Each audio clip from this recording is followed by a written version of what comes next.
அனைவருக்கும் வணக்கம். இது யூகேவி தமிழா. கல்வி சம்மந்தப்பட்ட தகவல்களை நம்ம சேனலில் தொடர்ச்சியாக கொடுத்துட்டு வரோங்க. அதேமாதிரி ஒரு 12ஆம் வகுப்பு முடிக்கக்கூடிய மாணவர்கள் அடுத்து என்ன படிக்கலாம், எங்கே படிக்கலாம், எப்படி படிக்கலாங்கிற கான்செப்டை பேஸ் பண்ணி நம்ம வீடியோஸுங்கிறது கொடுத்துட்டு வரோம். பல்வேறு வகையான நுழைவுத் தேர்வுகள் சம்மந்தமாகவும் நம்ம கொடுத்துட்டு வரோம்.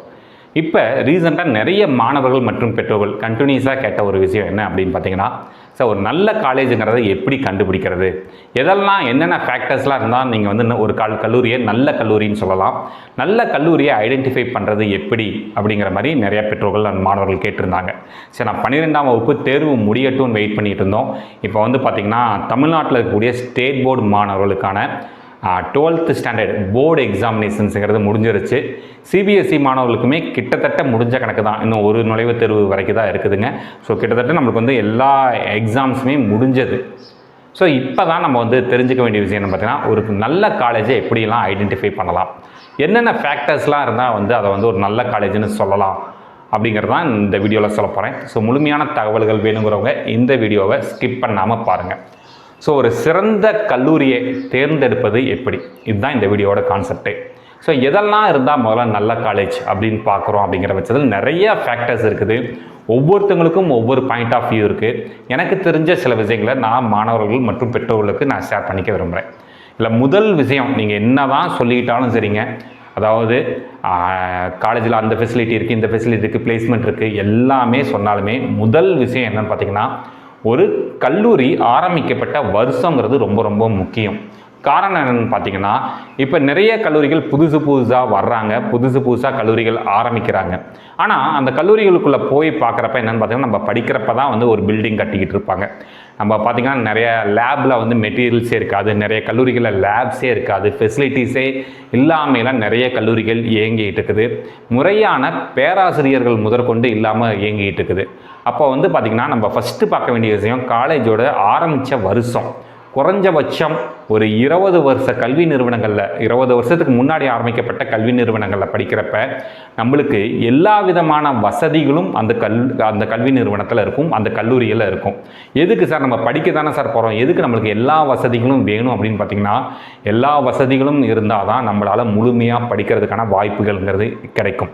உதாரணத்துக்கு இப்போ ஒரு லேப் போகிறீங்க, அந்த லேபில் ஃபெசிலிட்டி ஒரு 20 வருஷத்துக்கு முன்னாடி ஆரம்பித்த காலேஜ்னால் ஓரளவுக்கு அவங்க அந்த யூனிவர்சிட்டியோட க்ரைட்டீரியாவை மீட் பண்ணி அதுக்கு தகுந்த பொருட்கள் வாங்கி வச்சுருப்பாங்க. அதுபோக புதுசாக அப்டேட் பண்ணிக்கிட்டே இருப்பாங்க. பட் நீங்கள் இப்போ புதுசாக ஆரம்பித்த ஒரு கல்லூரி, ஒரு 5 வருஷத்துக்கு முன்னாடி ஆரம்பித்த கல்லூரி, ஒரு 10 வருஷத்துக்கு முன்னாடி ஆரம்பித்த கல்லூரி அப்படின்னு போகிறப்ப நம்மளுக்கு என்ன ஆகும் அப்படின்னு பார்த்திங்கன்னா, நம்மளுக்கு என்ன பிரச்சனை ஆகுது அப்படின்னு பார்த்தீங்க அப்படிங்கிற பட்சத்தில் அங்கே எல்லா இன்ஃப்ராஸ்ட்ரக்சரும் இருக்காது. சில இடங்களில் பார்த்திங்கன்னா கிளாஸ் ரூம்ஸே நம்மளுக்கு இல்லாமல் போகிறதுக்கான ஒரு வாய்ப்பு இருக்குது. புதுசாக நம்ம படிக்கிறப்ப தான் பில்டிங் கட்டிக்கிட்டு இருப்பாங்க. இந்த பக்கம் நீங்கள் படிச்சுக்கிட்டு இருப்பீங்க, இந்த பக்கம் கல்லூரிகளில் பார்த்திங்கன்னா வேலை பார்த்துக்கிட்டு இருப்பாங்க. இதெல்லாம் நிறைய இடங்களில் நாங்களும் பார்த்துருக்கோம், ப்ளஸ் மாணவர்களும் சொன்ன ஒரு விஷயம்.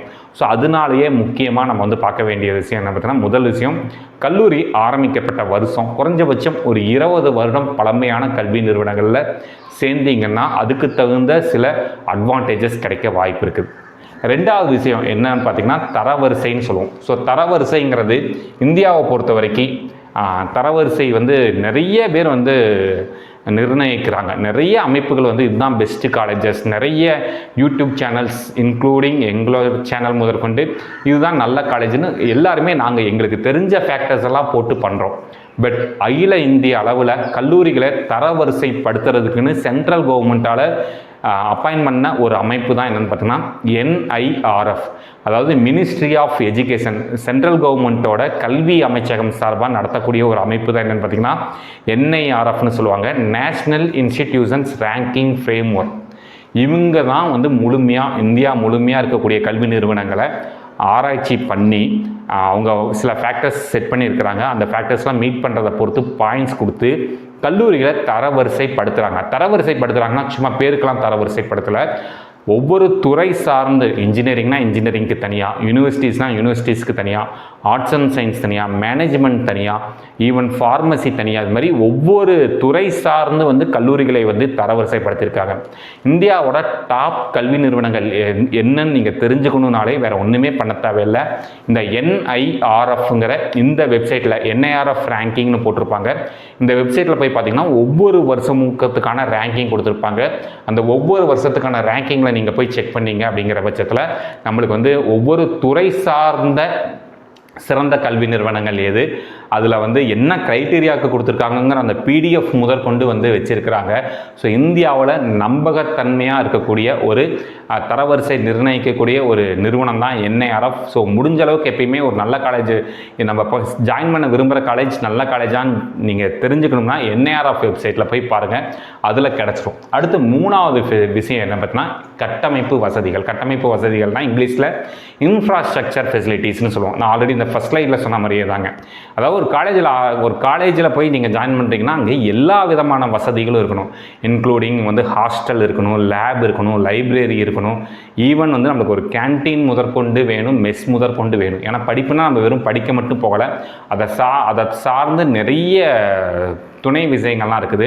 ஸோ அப்போ எல்லா விஷயங்களுமே நம்மளுக்கு வந்து அங்கே பர்ஃபெக்டாக இருந்தால் தான் நம்மளால் வந்து என்ன பண்ண முடியும்னு பார்த்திங்கன்னா அங்கே வந்து சஸ்டெயின் பண்ணி படித்து நல்ல நிலைமைக்கு போக முடியும். நான் போய் பேருக்கு டிகிரி படிச்சுட்டு வரேங்கிற வேலையெல்லாம் வேண்டாம். நம்ம ஒரு கல்வி நிறுவனத்துக்குள்ளே போனோம்னா ஒன்று அந்த கல்வி நிறுவனத்து மூலமாக நல்ல படித்து நிறைய மதிப்பெண்கள் வாங்கி ஒன்று பிளேஸ்மெண்ட்ஸ் மூலமாக வேலைக்கு போகலாம், இல்லைன்னா நீங்கள் போட்டித் தேர்வுகள் மூலமாக வந்து பார்த்திங்கன்னா அரசு வேலைகளுக்கு முயற்சி பண்ணலாம், இல்லைன்னா உயர் படிப்புகளுக்கு போகலாம். இந்த மாதிரி எல்லா வசதிகளுமே கொடுக்கக்கூடிய கல்வி நிறுவனங்களை சூஸ் பண்ணுறப்ப மெயினாக நம்ம பார்க்க வேண்டியது இன்ஃப்ராஸ்ட்ரக்சர் ஃபெசிலிட்டிஸுமே பார்க்க வேண்டியது இருக்குது. காரணம் பார்த்திங்கன்னா நிறைய கல்லூரிகள் புதுசாக பில்டிங்ஸ் கட்டிக்கிட்டே இருக்கிறாங்க. பட் வந்து என்னென்னு பார்த்தீங்கன்னா முடிவடைய மாட்டேங்குது. நிறைய கல்லூரிகள் நிறைய வகுப்பறைகளில் தேவைப்படுற வசதிகள் இல்லை. உண்மையாக சொல்ல போனோம்னா ஒரு ஃபேன் கூட இல்லாத கிளாஸ் ரூம்ஸ்லாமே இன்னுமே இயங்கிட்டு இருக்க இன்னுமே சில கல்லூரிகளில் இருக்குது. சில கல்லூரிகளில் பேசிக்கான ஃபெசிலிட்டிஸ் இல்லை. அப்படிங்கிற பட்சத்தில் நம்ம எல்லா விஷயத்தையுமே கவனத்துக்கு எடுத்து நீங்கள் வந்து என்ன பண்ணணும் அப்படின்னு பார்த்தீங்கன்னா கல்லூரிங்கிறத நம்மளுக்கு வந்து தேர்ந்தெடுக்கணும் அப்படிங்கிறதான் பார்க்குறோம்.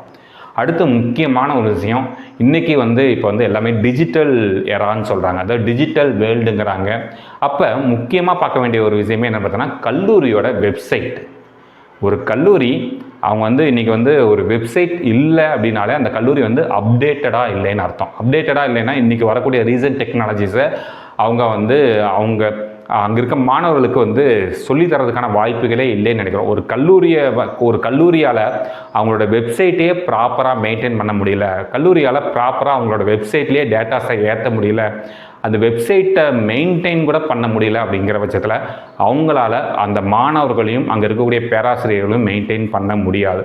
ஸோ நீங்கள் எந்தெந்த கல்லூரி நீங்கள் ஒரு கல்லூரி என்னென்ன கல்லூரியெல்லாம் சேரணும்னு நினைக்கிறீங்களோ முதல் விஷயம் அந்த கல்லூரியோட வெப்சைட்டை பாருங்கள். அந்த வெப்சைட்டில் தகவல்ங்கிறது ரீசெண்டாக இன்றைக்கி தேதி வரைக்கும் நம்மளுக்கு வந்து அப்டேட் பண்ணி வச்சுருக்காங்களா, இல்லை குறைஞ்சபட்சம் கடந்த வருஷம் ஒரு வருஷம் கேப் எடுத்துக்கோங்க, ஒரு வருஷத்துக்கு முன்னாடி வரைக்குமாச்சு அந்த வெப்சைட்டை வந்து அவங்க வந்து அப்டேட் பண்ணி மெயின்டைன் பண்ணிக்கிட்டு இருந்தாங்கனாலே அதுலேயே நம்மளுக்கு அந்த கல்லூரியோட தரம்ங்கிறது தெரிஞ்சிருங்க. நிறைய கல்லூரிகளோட வெப்சைட்லாம் எடுத்து பார்த்திங்கன்னா ஒரு 10 வருஷத்துக்கு முன்னாடி டேட்டா தான் இருக்கும், 15 வருஷத்துக்கு முன்னாடி டேட்டா தான் இருக்கும், 10 வருஷத்துக்கு முன்னாடி வேலை பார்த்தவங்களோட டீட்டெயில்ஸ் இருக்கும், 15 வருஷத்துக்கு முன்னாடி வேலை பார்த்தவங்களோட டீட்டெயில்ஸ் இருக்கும். ரீசெண்டாக எதையுமே அப்டேட் பண்ணாமல் வெப்சைட்டுங்கிறது பேருக்கு இருக்கும். அந்த வெப்சைட்டையே அவங்களால மெயின்டைன் பண்ண முடியலைன்னா அந்த கல்லூரி எப்படி அவங்க மெயின்டைன் பண்ணுவாங்க? ஸோ அதனால இது என்னை பொறுத்த வரைக்கும் வெப்சைட் அப்படிங்கிறது ஒரு முக்கியமான ஒரு விஷயமாக பார்க்கப்படுது. அடுத்து இந்த கல்லூரியை தேர்ந்தெடுக்கிறப்ப இருக்கக்கூடிய முக்கியமான பிரச்சனையே என்ன பார்த்தீங்கன்னா கல்லூரியோட லொக்கேஷன் அண்டு பஸ் ஸ்டாப். இந்த கல்லூரியோட அமைவிடம்ங்கிறது கண்டிப்பாக ஒரு சிட்டியோ இல்லை ஒரு டவுனோ ரீச்சபிளாக நடந்து போய் சேர அளவுக்கு இருக்கணும். இன்றைக்கி நிறைய கல்லூரிகள் நிறைய பள்ளிகள் கல்வி நிறுவனங்களை எடுத்துக்கிட்டிங்கன்னு பார்த்தீங்கன்னா உங்களால் ஒரு அரசு பேருந்து இல்லை ஒரு தனியார் பேருந்துலேருந்து இறங்கி ரீச் பண்ண முடியாத அளவுக்கு இருக்குதுங்க. நிறைய பேர் சொல்கிறாங்க சார் கல்லூரி காலேஜஸ்லாம் வந்து தூரமாக இருந்தால் தான் சார் கொஞ்சம் அமைதியாக இருக்கும், எந்த தொந்தரவும் இல்லாமல் இருக்கும்னு சொல்கிறோம். பட் அதே சமயத்தில் இன்றைக்கி வந்து பாதுகாப்பும் பார்க்க வேண்டியது இருக்குது. ஒரு பஸ் ஸ்டாப்பில் இறங்கி 5 கிலோமீட்டர் 6 கிலோமீட்டர் ஏதோ ஒரு குறுக்கு பாதையில் போகிற அளவுக்கு தான் சில கல்லூரிகள் வந்து இயங்கிட்டு இருக்குது. சில புகழ்பெற்ற கல்லூரிகளே இன்றைக்கி வந்து பார்த்திங்கன்னா அந்த மாதிரியான ஒரு இடங்கள் இருக்குது. அப்போ இன்றைக்கி பெண்களோட பாதுகாப்பும் நம்ம வந்து பார்க்க வேண்டியதாக இருக்குதுங்க. ஸோ ஒரு காலேஜுங்கிறது குறைஞ்சபட்சம் பஸ் ஸ்டாப்லேருந்து இறங்கி நடக்கிறீங்கன்னா ஒரு கிலோமீட்டருக்குள்ளேயாச்சு இருக்கிற மாதிரியான ஒரு கல்லூரி இருந்துச்சுன்னா அதில் போய் சேர்றதுக்கான முக்கியத்துவம் கொடுங்க. முடிஞ்ச அளவுக்கு நம்மளுக்கு வந்து இந்த மெயின் ரோட்ஸ் மற்றும் வந்து பார்த்தோன்னா ஓரளவுக்கு ரீச்சபிளாக இருக்கக்கூடிய இடங்களில் இருக்கக்கூடிய கல்லூரிகளை சேருங்க. ஏதோ ஒரு குக்கிராமம்னு நான் வந்து குறைவாக சொல்லவில்லை, ரீச் பண்ண முடியாத இடங்களில் இருக்கக்கூடிய கல்லூரிகளை தேர்ந்தெடுக்க வேண்டாம். பஸ் ஃபெசிலிட்டி இல்லாத, அதாவது நீங்கள் வந்து நீங்கள் சொல்லலாம், சார் அந்த காலேஜ் பஸ்ஸே இருக்குது சார், காலேஜ் பஸ்லேயே போயிட்டு காலேஜ் பஸ்லேயே வந்துடும்னு சொல்கிறோம். என்னைக்காச்சும் ஒரு நாள் காலேஜ் பஸ்ஸை மிஸ் பண்ணிட்டீங்க, இல்லை ஒரு எமர்ஜென்சி காலேஜ்லேருந்து கிளம்பி வரணும் அப்படின்னு பார்த்தீங்கன்னா நிறைய கல்லூரிகள் நான் பார்த்துருக்கேன், வந்து சேரவே முடியாது. நீங்கள் அந்த காலேஜ் பஸ்ஸுங்கிற ஒரு விஷயத்தை விட்டுட்டிங்கன்னா அந்த கல்லூரியை போய் அந்த கல்லூரிக்கும் பஸ் ஸ்டாப்புக்கு ரீச் பண்ணுறதுக்கே 1 hour 2 hour இருக்கக்கூடிய சில கல்லூரிகள்லாம் இருக்குது. ஸோ குறைஞ்சபட்சம் அந்த பேருந்து நிறுத்தங்கள்லேருந்து குறைஞ்சபட்சம் ஒரு கிலோமீட்டருக்குள்ளே இருக்கக்கூடிய கல்லூரிகளை தேர்ந்தெடுங்க. ரொம்ப தூரம் நடக்கிற கல்லூரிகள், ரொம்ப இன்டீரியராக இருக்கக்கூடிய கல்லூரிகளை வந்து தேர்ந்தெடுக்க வேண்டாம். ஏன்னா ஒரு கல்லூரியை தேர்ந்தெடுக்கிறப்ப இதெல்லாமே பார்க்கணுமா சார்னு கேட்டால் கண்டிப்பாக இதெல்லாமே பார்க்கணும். ஏன்னா ஒரு கல்லூரினா இன்றைக்கி தேதிக்கு எல்லாருமே பார்க்கக்கூடிய ஒரு விஷயம் பிளேஸ்மெண்ட் இதை மட்டும் தான் பார்க்குறோம். அது மட்டுமே கிடையாதுங்க. முதல்ல நம்ம போய் கல்லூரியில் ஒரு நல்ல மனநிலைமையோடு படிக்கணும் அப்படின்னா எல்லா ஃபேக்டர்ஸையும் கன்சிடர் பண்ணிவிட்டு கடைசியாக தான் பிளேஸ்மெண்ட்ஸ்க்கு போகணும். அடுத்து ஒரு முக்கியமான ஃபேக்டர் என்னென்னு பார்த்தீங்கன்னா பேராசிரியர்கள், ஃபேக்கல்ட்டி மெம்பர்ஸ்னு சொல்லுவாங்க, ப்ரொஃபஸர், ஸ்டாஃப் மெம்பர்ஸ் என்ன வேணாலும் சொல்லிக்கலாம். ஒரு காலேஜை பொறுத்த வரைக்கும் காலேஜில் வந்து இன்ஃப்ராஸ்ட்ரக்சர் ஃபெசிலிட்டி இருக்கலாம், லேப் இருக்கலாம், பிளேஸ்மெண்ட்ஸ் இருக்கலாம், இல்லாமல் போகலாம். பட் முக்கியமாக தேவைப்படுறவங்க பேராசிரியர்கள்னு சொல்லக்கூடிய staff members and faculty members தான். இந்த ஃபேக்கல்ட்டி மெம்பர்ஸ் வந்து ப்ராப்பராக ஒரு கல்லூரியில் இருந்துட்டாங்கனாலே கல்லூரி நிர்வாகத்துக்கு எந்த ஒரு பிரச்சனையும் கிடையாது. ரெண்டாவது பெற்றோர்களுக்கு ஒரு முக்கியமான ஒரு பாதுகாப்பாகவே இருக்கிறவங்க ஒரு பேராசிரியர்கள் தான். ஒரு பேராசிரியருங்கிறவங்க ஒரு ஸ்டாஃப் மெம்பர் மட்டும் இல்லாமல் அங்கே படிக்கிற எல்லா ஸ்டூடெண்ட்ஸுக்குமே அவங்க தான் ஒரு பேரண்ட்டாகவுமே இருக்கிறாங்க. அப்போ ஒரு கல்லூரியில் வேலை பார்க்குறதுக்கு தேவையான எலிஜிபிலிட்டி இருக்கக்கூடிய ப்ரொஃபஸர்ஸ் இருக்கிறாங்களா? அது ஆர்ட்ஸ் அண்ட் சயின்ஸாக இருந்தாலும் சரி, இன்ஜினியரிங்காக இருந்தாலும் சரி, மெடிக்கலாக இருந்தாலும் சரி, லாவாக இருந்தாலும் சரி, அதுக்கு தகுந்த எலிஜிபிலிட்டி இருக்கக்கூடிய பேராசிரியர்கள் இருக்கிறாங்களா? எத்தனை பேர் வந்து டாக்டரேட் முடிச்சிருக்கிறாங்க? ஒரு டிபார்ட்மெண்ட் நீங்கள் போய் சேர்க்குறீங்க, அப்போ அந்த டிபார்ட்மெண்ட்டில் எத்தனை பேர் வந்து பிஹெச்டிங்கிற ஆராய்ச்சி படிப்பை முடித்து டாக்டரேட் அப்படிங்கிற பேரோடு இருக்கிறாங்க? சில எலிஜிபிலிட்டி க்ரைட்டீரியாஸ்லாம் அந்தந்த யூஜிசி, ஏஐசிடிஇ, அதேமாதிரி என்எம்சி இவங்கெல்லாம் வந்து செட் பண்ணியிருக்காங்க. ஒரு கல்லூரினா இத்தனை பேராசிரியர்கள் இருக்கணும், இத்தனை பேராசிரியர்கள் வந்து பிஹெச்டி முடிச்சிருக்கணும், இத்தனை ஸ்டாஃப் மெம்பர்ஸ் இருக்கணும், அப்படின்லாம் நிறைய ஃபேக்டர்ஸ் செட் பண்ணியிருக்கிறாங்க. ரெண்டாவது, ஒரு கல்லூரியில் எக்ஸ்பீரியன்ஸ்டு ப்ரொஃபஸர்ஸ் இருந்தால் மட்டும்தான் அவங்களால அந்த பாடங்களை தெளிவாகவும் சொல்லித்தர முடியும். இப்போ புதுசாக நிறைய கல்லூரிகளை பார்த்திங்கன்னா வெறும் சின்ன வயசுக்காரங்களாக இருக்கிறாங்க. அவங்க அந்த பாடங்களே இப்போ தான் முதல் தடவை 2வது தடவை எடுக்க ஆரம்பிச்சிருப்பாங்க. உண்மையாக சொல்லப்போனால் ஒரு பாடத்தை குறைஞ்சபட்சம் 5 முறையிலேருந்து 10 முறை எடுத்தால் தான் அந்த பாடமே வந்து உண்மையாலுமே ஒரு பேராசிரியருக்கே புரியும். அப்போ தான் அவங்க எந்த ஒரு நோட்ஸும் இல்லாமல் 1 மணி நேரம்னாலும் வெறும் சாக்பீஸை வச்சே நடத்த முடியும். இன்றைக்கி டிஜிட்டல் ஏராக ட்ரான்ஸ்ஃபார்ம் ஆகிருச்சு, இன்றைக்கி பிபிடி போட்டு கூட நடத்திடலாம். பட் அந்த பிபிடியில் இருக்கிறத வெறும் ஒப்பிக்காமல் அந்த பிபிடியை ஒரு ரெஃபரன்ஸாக மட்டும் வச்சுக்கிட்டு பிபிடியை பார்க்காமையே 1 மணி நேரம் கிளாஸ் எடுக்கிறவங்க தான் பெஸ்ட்டு ப்ரொஃபஸர்ஸ். இன்றைக்கி என்ன பண்ணுறாங்கன்னு பார்த்தீங்கன்னா நிறைய கல்வி நிறுவனங்களில் போர்டு இருக்குது. இந்த போர்டில் வந்து என்ன பண்ணிடுறாங்க பார்த்தீங்கன்னா பிபிடியை கனெக்ட் பண்ணி விட்டுட்டு வெறும் இந்த பிபிடியை மட்டுமே படிச்சுட்டு இருக்கிற நிறைய கல்லூரிகள் பேராசிரியர்கள் இருக்கிறாங்க. நிறைய கல்லூரிகளில் ரீசெண்டாக கேள்விப்பட்ட வரைக்கும் வந்து பார்த்திங்கன்னா ப்ராப்பரான ஸ்டாஃப் மெம்பர்ஸ் இல்லை, எலிஜிபிளான ஸ்டாஃப் மெம்பர்ஸ் இல்லை, பேருக்கு போட்டு வச்சுருக்காங்க அப்படிங்கிறதெல்லாம் இருக்கிறாங்க. ஸோ நீங்கள் ஒரு கல்லூரியை நீங்கள் தேர்ந்தெடுக்கிறப்ப அந்த கல்லூரியில் இருக்கக்கூடிய பேராசிரியர்களையும் பாருங்கள், அவங்க என்ன டிகிரி முடிச்சிருக்கிறாங்க, அந்த டிகிரிக்கான வேலைகளை அவங்க பார்க்குறாங்களா, ரிசர்ச் ஓரியன்டாக போயிருக்காங்களா, பிஹெச்டி முடிச்சிருக்கவங்க அப்படிங்கிற விஷயங்களையுமே பாருங்கள். அடுத்து முக்கியமான ஒரு விஷயம் என்ன பார்த்தீங்கன்னா கல்லூரியோட பெயர் மற்றும் குறியீட்டு எண் அப்படி சொல்லுவாங்க. இங்கிலீஷில் காலேஜ் நேம் அண்டு கோட் அப்படின்னு சொல்லுவாங்க. காரணம் என்னென்னு பார்த்தீங்கன்னா இப்போ தமிழ்நாட்டை பொறுத்த வரைக்கும் நிறைய கல்வி நிறுவனங்கள் இருக்குது. Arts and science, engineering, medical, law, அக்ரின் நிறைய கல்வி நிறுவனங்கள் இருக்குது. அதில் வந்து பார்த்திங்கன்னா சில கல்வி நிறுவனங்கள் ஒரே பெயரில் இருக்கும். பார்த்திங்கன்னா ஒரே ஒரு எழுத்து மட்டும் மாறி இருக்கும். இல்லை ஒரு பெயருக்கு முன்னாடி வந்து சும்மா சின்னதாக ஸ்ரீ, நியூ அந்த மாதிரி. இப்போ எப்படி வந்து ஒரு கடைக்கும் இன்னொரு கடைக்கும் போட்டி கடைக்கும் வைக்கிறப்ப அதே பேரை யூஸ் பண்ணிட்டு முன்னாடி தி மட்டும் யூஸ் பண்ணுவாங்க, நியூ மட்டும் யூஸ் பண்ணுவாங்க. அதுமாதிரி கல்லூரிகள்லையுமே இது மாதிரி நிறைய பிரச்சனைகள் இருக்குதுங்க. ஒரே மாதிரி பெயர் இருக்கும்.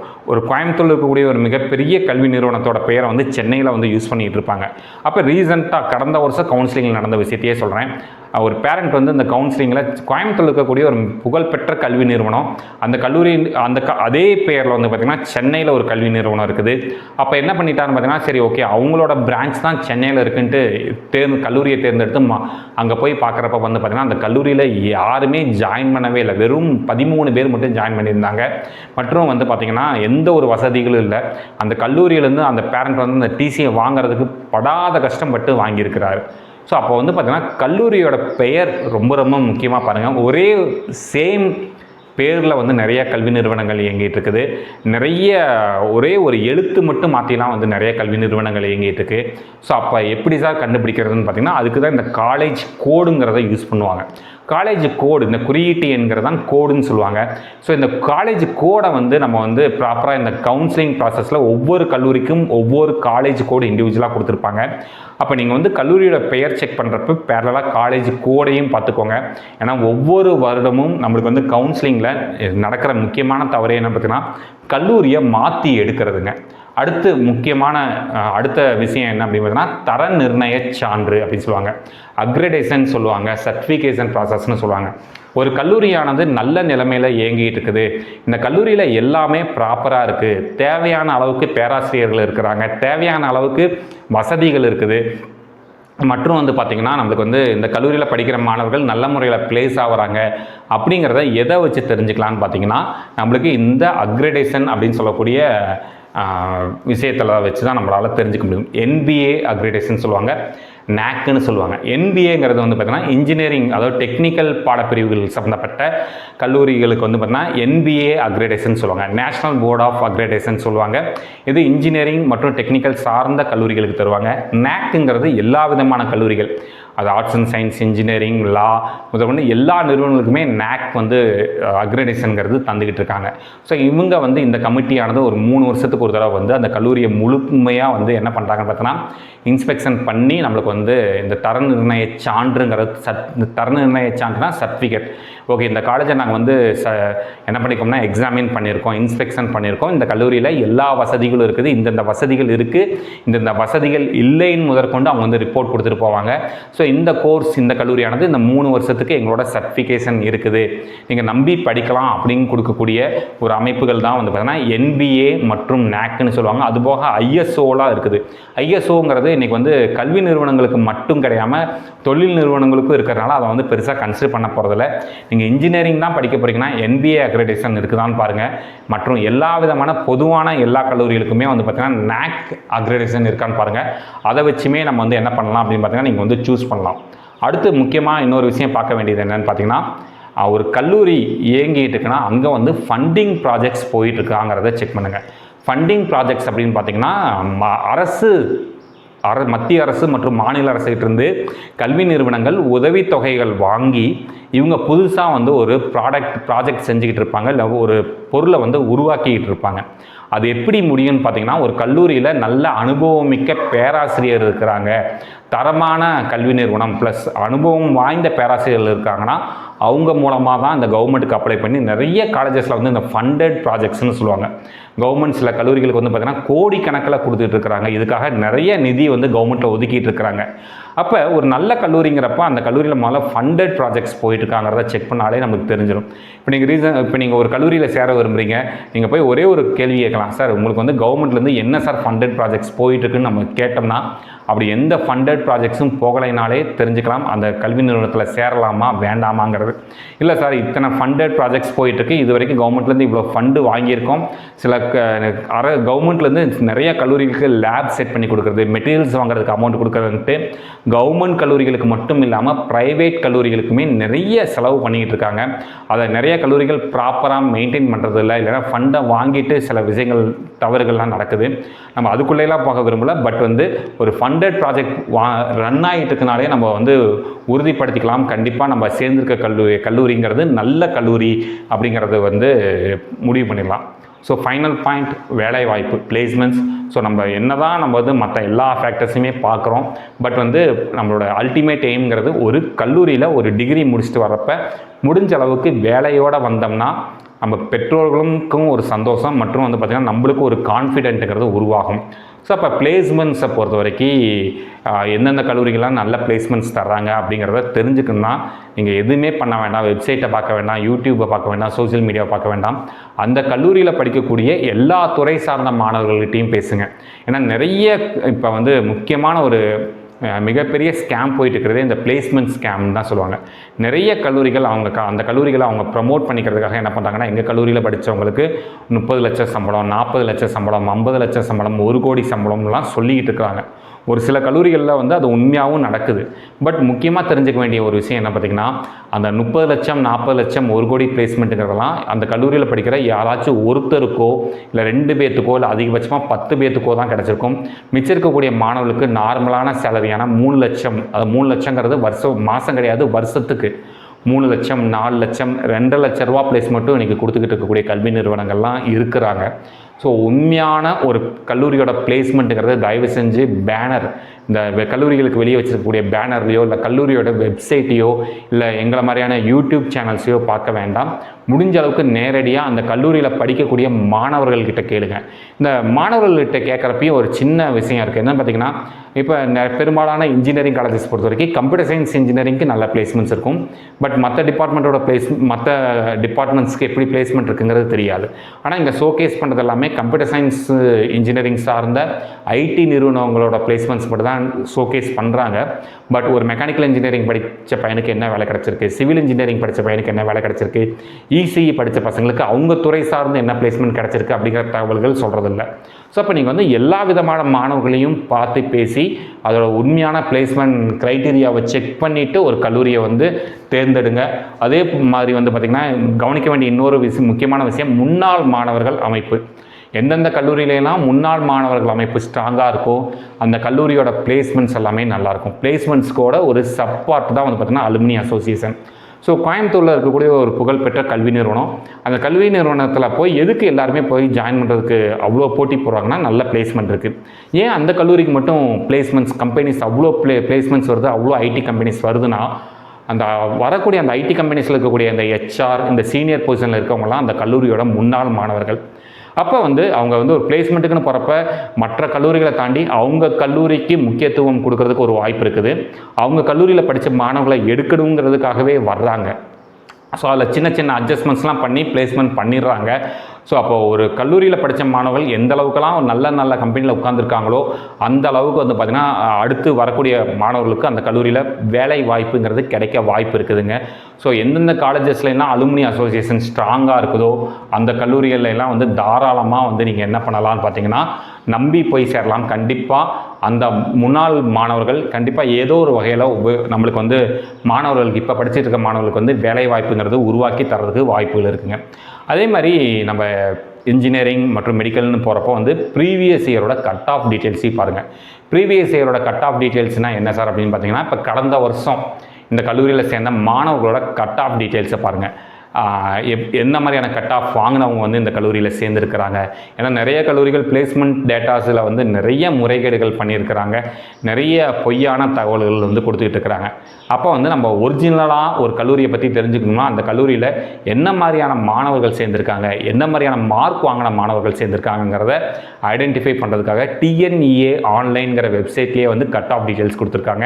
நீங்கள் அதில் போய் செக் பண்ணாலே தெரியும், community wise cut off details எல்லாமே இருக்குதுங்க.